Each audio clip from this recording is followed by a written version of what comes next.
All right, this is my first weekly review. It's going to happen every week because it's weekly. All right into it. I have my notes and even some of my journaling here. That's not relevant, is it? Okay. So I posted on IG every day, so that's good.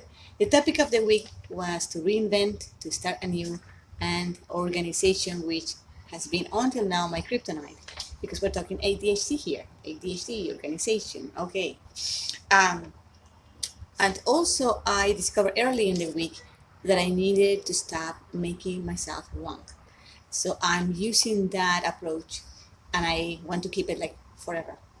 No more making myself wrong. It's not about saying, oh, I'm defective because I'm not organized, I'm too forgetful, I'll do this and do that. Instead, I'm going to find the ways that I need, the skills and the tools that I need to be successful at this organization thing. And I defined, as part of that, I defined what organization is for me. And it's three things. Organization is being able to find things with relative ease, being able to attend events that matter to me, and to go through my days feeling that I know what I'm doing. Then I move into what is stopping me from really diving into task management. I feel like there gotta be a step before, like how do you know what you put in your task list? How do you even go about it? And what I discovered, and this is important, there are a few myths that were stopping me from being able to do that.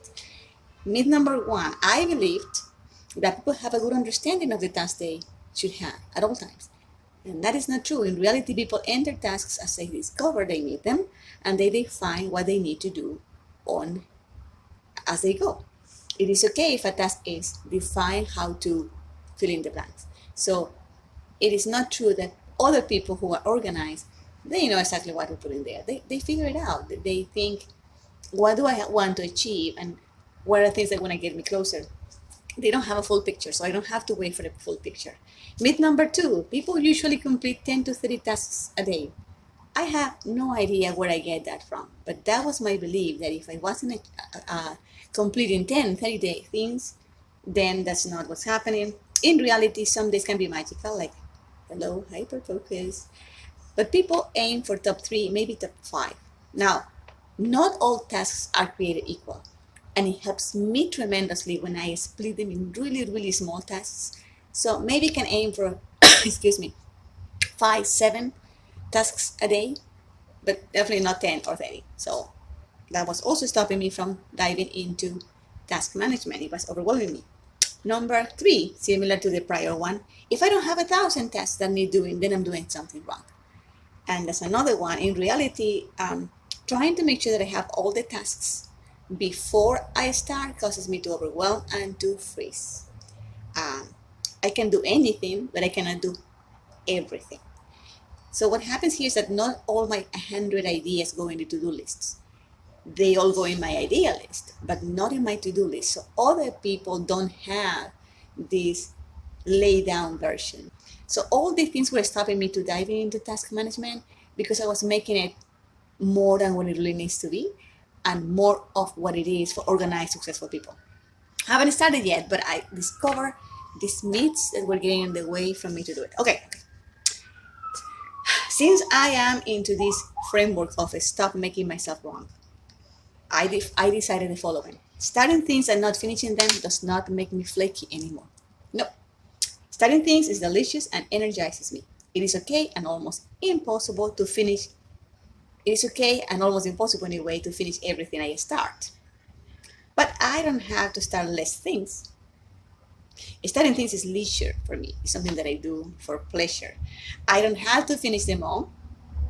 I do need to decide the ones that are must-haves and find ways I haven't yet to complete things. Completing things is difficult for me, but that doesn't mean that I cannot start things and leaving them halfway. Some examples. I started learning Japanese. I learned Japanese for 42 days in a row, nonstop. I was doing Duolingo. I was following videos in YouTube. I had an app that helped me learn how to write the characters, and it was beautiful. And it died down. Even though my objective was a very exciting one for me, I wanted to be able to learn enough Japanese to read manga in the original and to watch original Japanese cinema. But didn't get there. I learned some very basic Japanese. I truly enjoy that. And now it's part of who I am. I learn things about language and things that are very interesting. Similarly, I started learning about urban farming. That one died like in 7 days, and that is okay too. Maybe I'll take it again, maybe not. But starting that was delicious, was energizing, was uplifting. It took my vibration way up where I wanted. So it's okay to start things and not finishing them as long as I start and finish the ones that are needed for my mothering, my homeschooling, my business. All right. The other tool that I have now, since I'm not making myself wrong, is I work or play while it feels right. So I start working, and as soon as I feel like something is crunching and it's draining, I stop. Not forever. I take a walk. I breathe in that order. I breathe, go for a short walk. It can be a 3-minute walk. I pet my cats or hug my son if he's not doing school and things like that.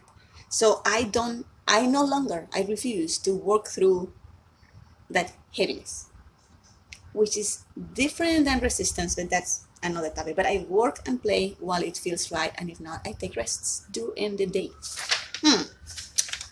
When it comes to organization, so we're talking about organization, right? And I define what I wanted.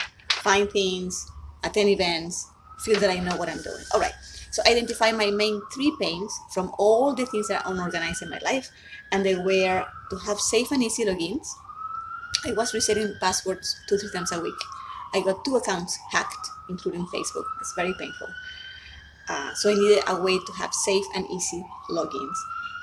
Number 2, easy to share documents across devices and with other people. To me, it has been a disaster to find my document.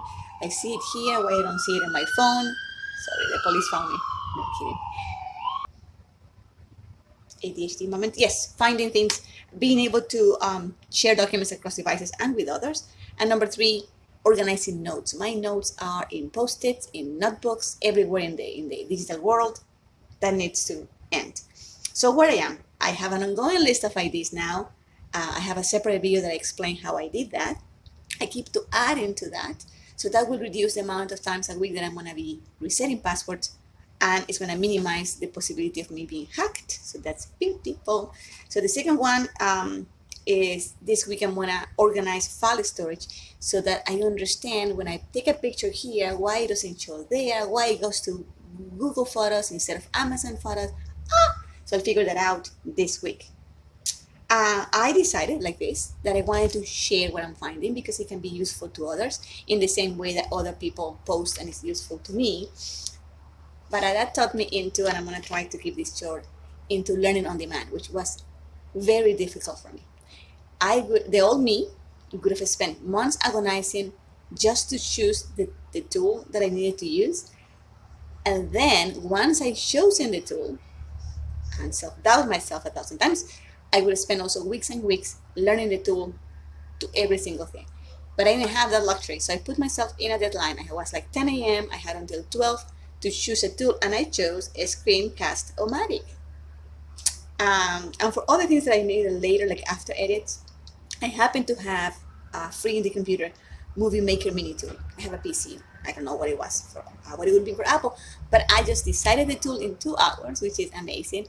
And then I just played with it until I got a decent result out, and I posted it both in Facebook and in Instagram. In Instagram, I had to split it in pieces. I have some, I don't know if I applied them here. Let's see. I took some notes to improve my videos. Start with a better intro. I think I did it here. I explained that it was a weekly review. Speak loud, slow, and clear.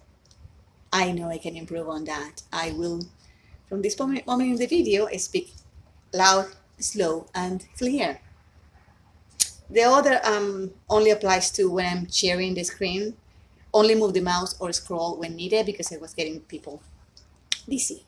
And then, very exciting, I finally figured out how to get things done around the house without a calendar and without reminders. I call it sequential planning. And if you're interested, I want to make another video with that. I'm applying it right now for laundry, meal prepping, and it's just magical. No calendars, no reminders, so it works beautiful for me. And then I made to share in a separate video, share my extreme tips to simplify laundry. It's been a great week. Progress in organization will continue. This is week 1 of weekly review. Yes.